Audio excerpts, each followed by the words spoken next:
right, so today we're talking about your estate plan. And a lot of times people think about preparing their estate plan as a checklist, right? We want to take that conversation to the next level and say, okay, after you've done the practical steps of preparing your estate plan, what is actually everything else that you need around it to actually create an effective estate plan? So joining us today, we're 3 certified financial planners. We love what we do. We work with clients all across the country. And today we're going to talk about how to build an actual effective estate plan beyond just the checklist. Yep. Just like you said, Laura, people think the will, the trust, powers of attorney. We've had other episodes on that. Today, we're talking about what actually is the effective pieces, such as like, has it been communicated? Who has access to the documents or to your accounts? What are the responsibilities and who's the responsible person? Do they know that they're responsible? I laugh that you don't have to tell your trustees or the people who are going to care for your kids. You don't have to tell them that you've named them in the trust. You can just name them. But I always laugh when people say, oh, yeah, they'll find out later. Wow. I mean, that's not an ideal plan. And they don't even like your kids, right? Right. Yeah. Right. So the idea of saying what we're talking about today is before you've passed away, you've got the documents ready. You've got that, like you said, the practical or the technical stuff. But now who needs to know about this? What family meetings do you have to have? Who needs access to some of these accounts? Who's responsible? All those conversations. So we can start with communication. I think that's one of the most critical. Randy, you said before to people, like, if you haven't communicated any of this stuff, all you've done is put together a surprise or maybe even a time bomb. Again, I've been in business, decades, and I've seen this play out in a really bad way because the people that are creating the trust, people have the income, have the assets and such. And there's what we're talking about, blended families. That kind of goes back. We're not going to tell that person. They're concerned about that in-law. The in-law becomes the outlaw. So therefore, what they want to do is kind of keep it all under control and wait until they die. And that is an absolute disaster typically. I've seen that where it just blows up. And you talk about having a rough Thanksgiving dinner. That's a big one. Yeah. Well, the other one I see that's related to that is I see people that have wanted, as they're trying to do parenting, they're trying to do parenting through their estate plan. They realize their kids aren't great with money. And so they put in these things. Hey, if you do this and you go to college and you have this kind of job, then I'm going to give you some money. And if you do this and, they put all these strings attached to it, which on one side is fine. It's their money. They can decide that. But really what it's getting to is that they don't trust their kids and they're not having those hard conversations now. Rather, they're trying to put these strings into the money, but that's not going to happen for 20, 30 years down the road. And so what could be a real reasonable conversation and communication about money and development turns into, like you said, Randy, this bomb that's baked into this trust that they're not going to find for 20 years. Right. If you're trying to come up with a plan and keep it secret, then in fact, you're not coming up with a plan. You're preparing for a surprise and maybe not one that's very welcomed. There's other just kind of pedantics to this process, which are that you could have a full, robust estate plan, either as a business owner, as an individual, as a married couple, and nobody knows where it's right. Digitally, hard copy in your desk. Did dad have a safe? I don't know. Do you have the key? Do you know what the code is? Just those is it simple in a safety maneuvers. deposit box? And what happens? What do banks do, Jeremiah, when somebody gets, the bank knows that somebody's died if they have a safety deposit box? Yeah. I mean, a lot of those, the banks, they're not, of course, they don't want to be in the business of handing out things. So they basically just lock stuff. They lock accounts, they lock things and say, great, go to the court, get the court to sort it out, get letters of administration from the court. And then once you bring those back to us, we'll do whatever you need us to do, but they're going to make you go through that process. The other thing to that common comment, my background being an attorney, the law firm I worked at, is very common to give the estate plan back to the individual. We'd finish it, it'd all signed, notarized, we'd make copies of it, but the originals would go back to the individual whose estate plan it was. Other firms, on purpose, they will keep it. They'll keep it at their law firm to keep it safe. They say, there's fires at your house, you're going to move 3 or 4 times. We want to keep this safe for you, so they store it. But that being said, Laura, to your comment, someone passes away, no one could find the will. They're trying to find a card for an attorney from 20 years ago. Do you have a copy of this? Do you have the originals? Just as a comment about originals, you want the originals, but the original will, when someone passes away, has to go to the court, has to be filed with the court. Even if you're not doing probate or some of these bigger things, you still have to, it's called lodging the will. Right. You still have to lodge the will with the local court. And I say people forget that, but having access to your original will is a big deal. So when we're talking about, once you have the documents in place in terms of having a solution, make sure that who needs to know where and how to access those documents, that they know and that information is current. We had a client not too long ago, the dad passed away. The dad had always told the daughter, call this attorney.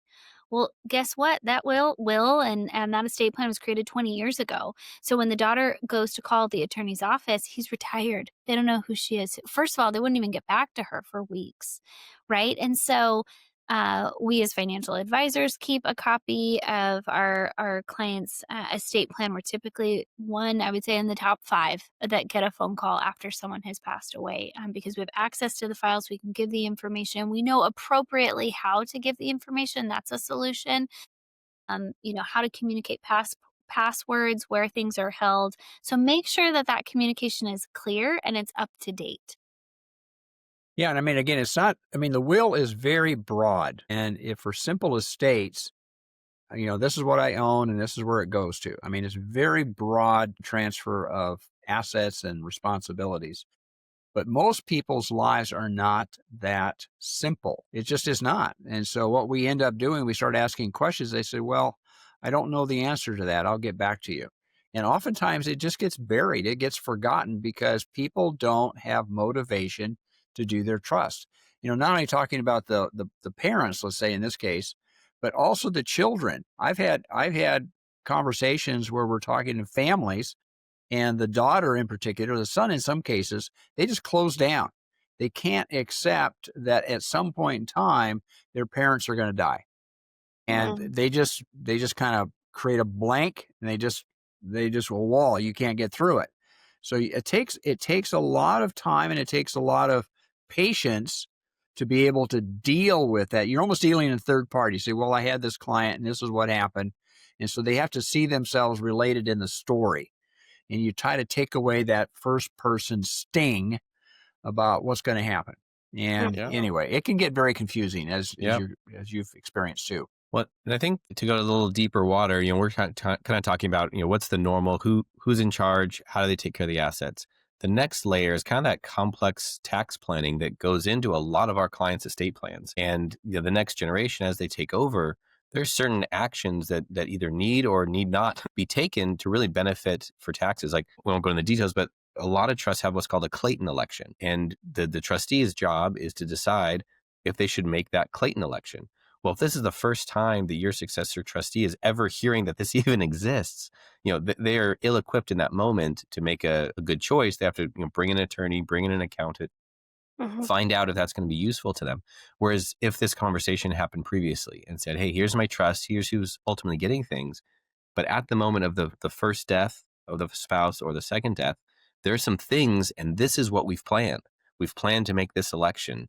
We've planned to use portability to pass all the assets to the surviving spouse. We've planned that you'll get a step up in basis. We've planned you just went through about 3 different comments that most people go, what did he just say? Right. What was that word again? What did he use? And again, it's really important to understand how that, again, I'm not an attorney.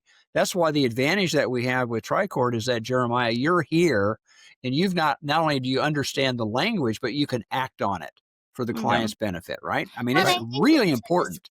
This point about communicating your estate plan, we are not recommending in all cases that all the information is shared. Maybe some of it doesn't need to be shared all at once. And we understand that our clients have a desire sometimes to wait to share certain information. However, there is some basic information that should be shared. And so it's important to our listeners to determine what needs to be shared now, what needs to be shared later, and what maybe is intentionally held as information to be known after their death, right? Those 3 things can be true in an estate plan, but certainly there's information that needs to be communicated ahead of time. So what are those important items? And do you need some help communicating that information?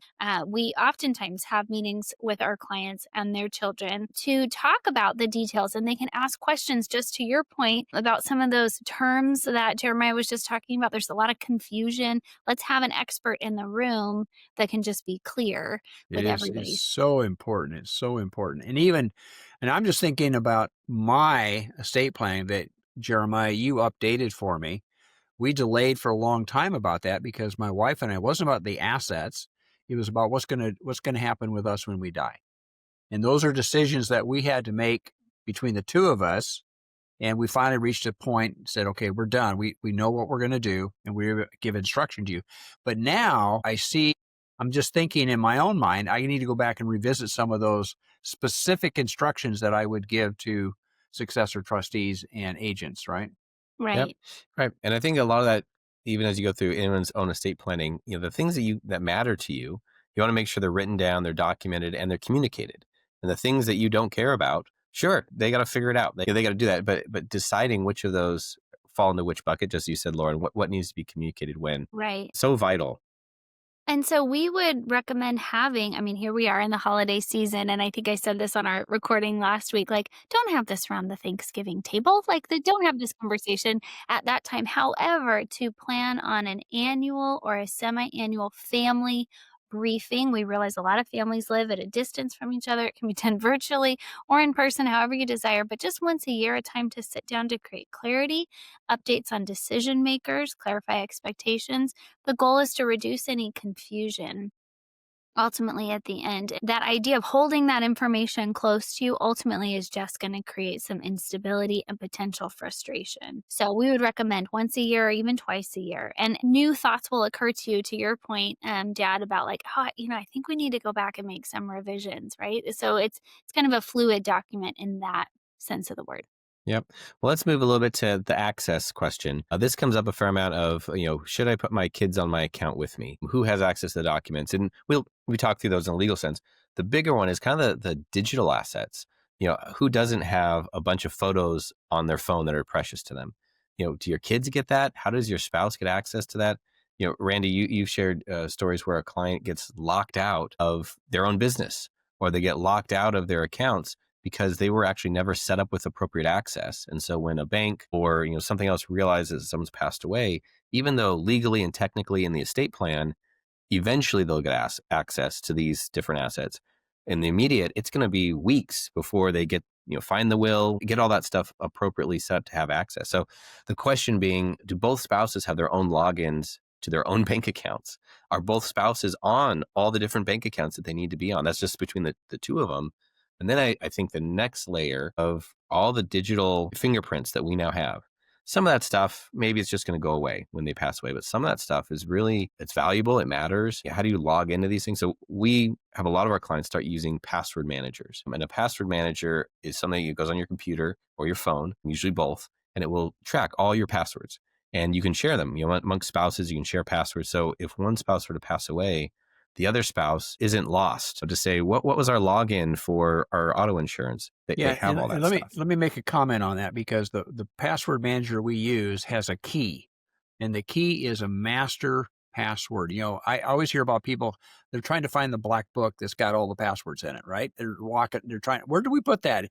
They'll say, Mildred, do you have that? No, I don't have that. What's really good about a password manager, if we can get people to use it, is that there's a key. All we need to know is that. And if that password manager is used for all the different accounts, it is so easy to get in. And this something can translate to children, grandchildren, but it is not, you don't have a book that's got 100 passwords in it, right? Mhm. It's just really great. Yep, that's all. They're all out of date. Well, and I think even as people walk through this, Facebook, Instagram, all those different social media things all have policies that have to do with death. And if it's just your, keeping up with friends, storing some photos, probably not a big deal. But there's a number of folks now that their social media presence is revenue generating. There's all sorts of businesses that exist there. And a question being, if something were to happen to, say, a spouse, does their business Instagram page, does their business Facebook page, does all that have to go dark because nobody knows how to get in? So not that these are the most pressing items, but as you think through your estate plan, as Laura said at the beginning, once you get the documents done, we're thinking about who knows about it. And now we want to think about access. Who has access to what they need to have access to at one point? And I think that the third bucket is responsibilities. Just real quick on that comment, though, before we move on about Yeah. access, is you were talking about Mildred's Black Book. Well, let's just be honest that Mildred's Black Book has a lot of whiteout in it because how many times Mm, do we log in and they say it's time to update your password, right? And so I just want to make that point that that's the other value of that password manager is that as you have to regularly and consistently update your password, which we recommend to do so because of security, then you automatically resave that in the profile within your 1Pass. So, it's not just that the good old black book stored somewhere deep in your drawer is still really effective. It's that those passwords are constantly being updated, dual factor authentication. There's That's really, only going to be more of it's a good point. And there's a lot of really effective password managers. I mean, we can make a recommendation on what we use, but there's a lot of good ones out there. so I'm Anyway, out there. And they go cross-platform. So it's not just, oh, I got to go get the other computer. I got to be at that computer to remember that password because that's where I saved it. Your phone, your computer, it goes across platforms. And so as Laura, as you said, as they update, these password managers will update it across various platforms. So you can log in from your phone, or you can log in from your laptop and not lose that access. Yep, absolutely. Well, okay, so to move us on to responsibilities. So, what are the roles and establishing those roles, communicating those roles before they're actually needed is wait a minute. really My important. oldest child is the one that's going to take care of everything right when I die, right? Hmm. Is that right? That's right. But what if your oldest I child know. That's right. decided to Right. go rogue and, they don't know you, maybe you don't have a close relationship with them, maybe they've made irresponsible choices. It's not always by default that the oldest sibling It or the typically, oldest child is the one to play and that part. most people take that birth order. They select, well, that's the oldest one. And it's just like, nope, nope. That's not necessarily Hmm. how we choose. And they could be, but that's not how we should select who's going to be responsible. Yeah. Where Well, they live is important, right? I mean, do they live in Maine and you've got properties in California? Do they realize what the work is going to have to be done in order to, if you have a business interest? Oh my goodness, Jeremiah, you can address all that. I mean, it just becomes a nightmare for people. yeah. Well, this is the next level of communication. Of you're communicating with the people who you are empowering to do stuff for you. Often, this is you've talked to them already. You've asked them, "Hey, would you mind being this?" And I always laugh when someone becomes like a successor trustee. Often, it's initially seen as an honor, and it's oh, you would pick me. And then as they go through the process, or the second time they go through the process, you realize like, oh no, you're just giving me all the work. Like Yep, for I got sure. this big job to do. I think for any of these, when you're empowering somebody to make medical choices for you, when you're empowering someone to really step in and run your finances for you, after you can no longer, I would feel, I think many people feel, having a candid conversation with them, probably just a one-on-one even, to say, hey, I'm naming you in these documents. Here's some of the things I'm worried about for my family. Here's some of the things that I think are really powerful. I'd like you to meet my accountant. I'd like you to meet my attorney. Like really bringing those people who are going to hold responsibility. So in this whole conversation, at the very beginning, we talked about communication. That could be at a certain level with the whole family. So everyone knows what's happening, right? But then whoever is going to be your key people, the key responsibilities, sitting down with them, introducing them to people, having those deeper conversations, letting them ask all the questions, letting them see the documents, all of that, I think, is another level of preparing them to step into this role smoothly. And I just want to point out the fact that you said, who are your key people, right? And so that's a plural pronoun right there is people. Is people a pronoun? Anyway, it's Right. plural and it's intentionally so because there's oftentimes somebody will say, Jim will manage my estate, no problem.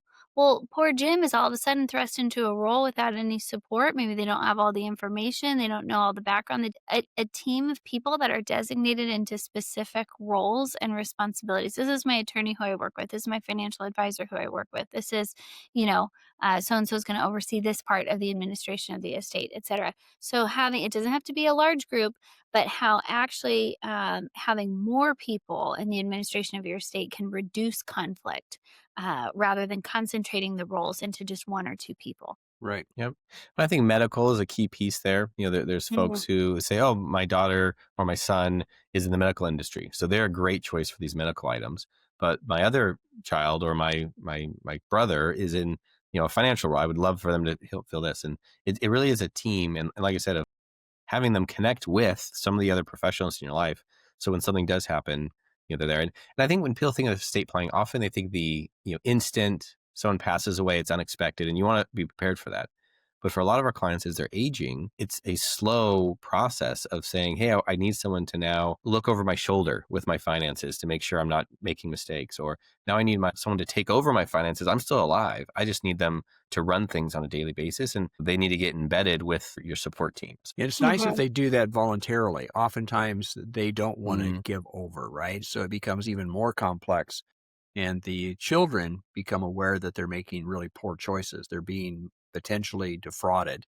And so what do? I mean, it's the mechanisms inside of the trust will do a lot of things to help smooth that over. But clearly that we run into problems where there just is obstruction and there's a lot of problems that come back. Yep. So anyway. That's right. So Well, and then go when you ahead. think about the administration of your estate or nominating a successor trustee, I like these 3 C's. Think about, are they competent for what's being asked of them?